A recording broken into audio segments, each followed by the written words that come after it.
മികച്ച നടനുള്ള പുരസ്കാരം നേടിയിരിക്കുന്നത് മലയാളത്തിന്റെ അഭിമാനമായ മഹാനടൻ മമ്മൂട്ടിയാണ്.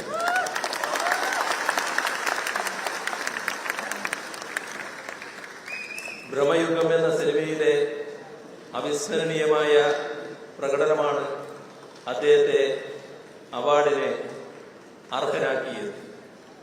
ഓസ്കാർ പുരസ്കാരം നൽകുന്ന Academy of Motion Picture Arts and സയൻസിന്റെ മ്യൂസിയം പ്രത്യേക പ്രദർശനത്തിനായി തെരഞ്ഞെടുത്ത ഏക ഇന്ത്യൻ സിനിമയാണ്.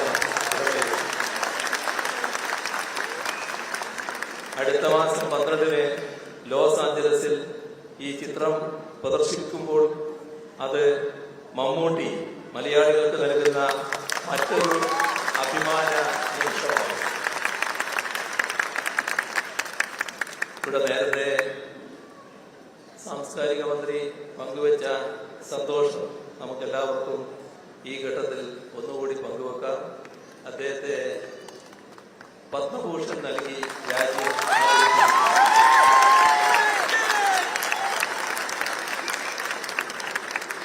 ഞങ്ങൾക്ക് എന്ന് പറഞ്ഞാൽ കേരളത്തിലെ മന്ത്രിസഭയ്ക്ക് ഇപ്പോഴെങ്കിലും ആ സന്തോഷത്തിൽ പങ്കുചേരാൻ കഴിഞ്ഞതിലും നല്ല സന്തോഷമുണ്ട്.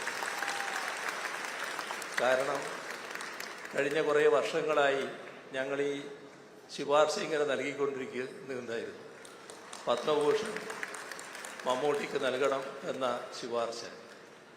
എല്ലാറ്റിനും അതിൻ്റെതായ കാലമുണ്ടല്ലോ. ഏതായാലും ഇപ്പോൾ അത് നൽകിയെന്നത് ഏറ്റവും സന്തോഷകരമായ കാര്യമാണ്.